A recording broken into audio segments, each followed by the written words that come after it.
Hello everyone, সবাই কেমন আছেন? আশা করি সবাই অনেক ভালো আছেন। আজকে আমি কথা বলবো শাওমির নোট 30 সিরিজের পরবর্তী স্মার্টফোন নোট 30 প্রো এই স্মার্টফোনটি নিয়ে।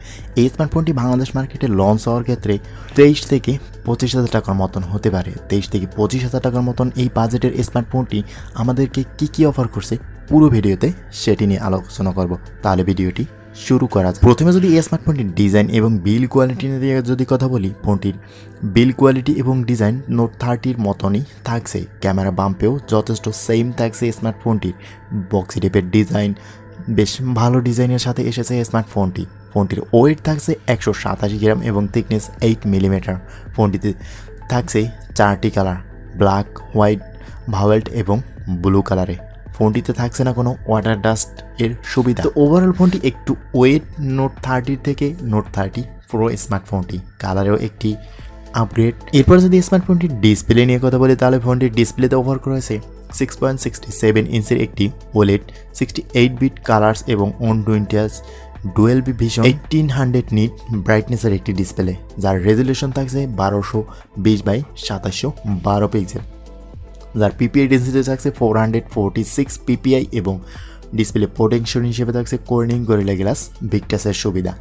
তো ওভারঅল ডিসপ্লে দিক থেকে যথেষ্ট ভালো এবং বাজেট অনুযায়ী বেস্ট একটি ডিসপ্লে। ইনডোর আউটডোর পারফরমেন্স যথেষ্ট ভালো এবং ভিডিও দেখার ক্ষেত্রেও ভালো কোয়ালিটিফুল ছবি দেবে এই স্মার্টফোনটি। এরপরে আসি স্মার্টফোনটির ক্যামেরা সেকশনে। ফোনটিতে ইউজ করা হয়েছে 200 মেগাপিক্সেলের একটি মেইন ক্যামেরার সাথে ইউজ করা হয়েছে 8 মেগাপিক্সেলের আলট্রা ওয়াইড এবং 2 মেগাপিক্সেলের ম্যাক্রো সেন্সর। ফোনটির ব্যাক ক্যামেরা দিয়ে ভিডিও রেকর্ড করা যাবে 4K বাই 120 FPS রেজুলেশনে। ফোনটির ফ্রন্ট ফেসিং ক্যামেরা থাকছে 16 মেগাপিক্সেলের একটি সেলফি শুটার।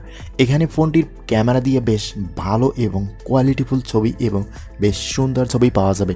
আলট্রা ওয়াইড লেন্সটা এই বাজেটে অন্তত শাওমি দিয়ে থাকে আমাদেরকে। তো শাওমির এই স্মার্টফোনটির ক্যামেরা আপনাকে যথেষ্ট সাপোর্ট দিবে। ওভারঅল ফোনটির ক্যামেরা এবং ভিডিওর দিক থেকে বেস্ট ভালোই থাকছে।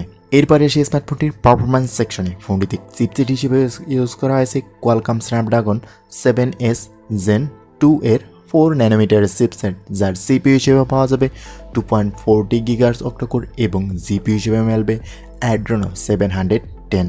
আর ফোনটিতে র্যাম হিসেবে থাকবে 3টি ভেরিয়েন্ট, 8GB, 12GB এবং 16GB এবং স্টোরেজ হিসেবে মিলবে 128GB এবং 256 এর সাথে 512GBর মতন স্টোরেজ থাকছে না এসডি কার্ড ইউজ করার মতন সুবিধা। ওভারঅল পারফরমেন্স সেকশন এবং গেমিংয়ের দিক থেকে যথেষ্ট ভারী গেমিংগুলো করতে পারবেন এই স্মার্টফোনটির প্রসেসর এবং পারফরমেন্স সেকশন দিয়ে।